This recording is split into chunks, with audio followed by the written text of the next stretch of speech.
दूसरी तरफ महाराष्ट्र में भी एक्शन तेज है।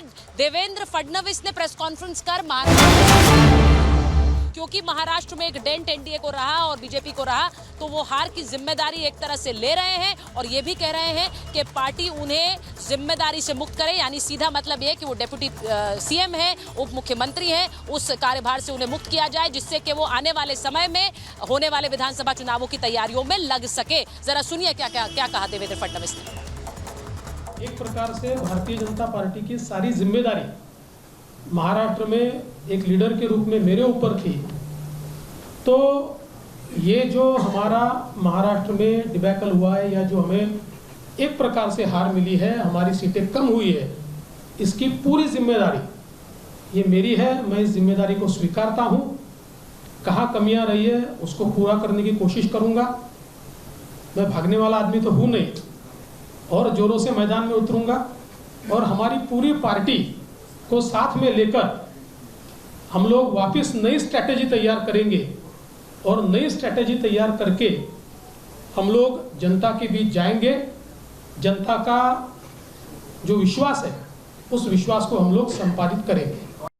फडणवीस जिन्होंने इस्तीफे की पेशकश की, वो कह रहे हैं कि हम नई मजबूती के साथ सामने आएंगे। लेकिन इस बीच आपको बता दें, एक घंटे बाद दिल्ली में एनडीए की बैठक है। एनडीए के तमाम नेता दिल्ली इस वक्त पहुंच चुके हैं, चाहे नीतीश कुमार हो, चंद्रबाबू नायडू हो, पवन कल्याण हो, सब दिल्ली में मौजूद है। चिराग पासवान हो, जीतन राम मांझी हो, प्रधानमंत्री आवास पर ये बैठक होनी है और सभी की निगाहें इसी बैठक पर है। हालांकि बीजेपी को सृष्टि पूरा कॉन्फिडेंस दिया गया है कि तमाम घटक दल उनके साथ है।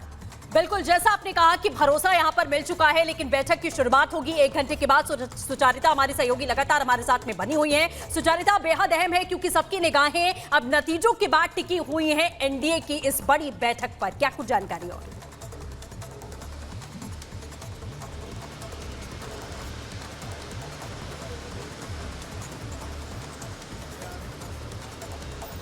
सुचारिता तक शायद आवाज नहीं पहुंच रही। आपका सवाल नहीं सुन पाई हूँ, मुझे आवाज नहीं आई है, लेकिन स्वाभाविक है कि 1 घंटे बाद जैसा हमने कहा कि एनडीए की बैठक होने वाली है, सबकी निगाहें उसी पर बनी हुई हैं। और देखिए, ये सरगर्मी, ये जो इस वक्त गतिविधियां हो रही हैं, वो शायद होती नहीं अगर एनडीए अपने बूते पर हाफ वे मार्क क्रॉस कर जाती, अगर उसके पास बहुमत के आंकड़े होते, लेकिन ऐसा नहीं है। इसीलिए हर घटक दल महत्वपूर्ण हो जाता है, वो 16 सीटों वाले चंद्रबाबू नायडू हो या फिर जीतन राम मांझी हो। एक एक सीट इस वक्त इंपॉर्टेंट है एनडीए के लिए, और इसीलिए वो तमाम घटक दल जिनके लिए एक तरह का एक आउटरीच प्रोग्राम कल से हम देख रहे हैं। अमित शाह ने फोन किया चंद्रबाबू नायडू को भी, नीतीश कुमार को भी, वहीं दूसरी तरफ चिराग पासवान को भी उन्होंने कॉल किया। सब इस वक्त दिल्ली में है और थोड़ी देर बाद ये बैठक के लिए जुटेंगे। लेकिन उससे पहले सब लोग अपने अपने जो सांसद हैं उनके साथ भी एक बैठक कर रहे हैं, पार्टी स्तर पर भी बैठक कर रहे हैं।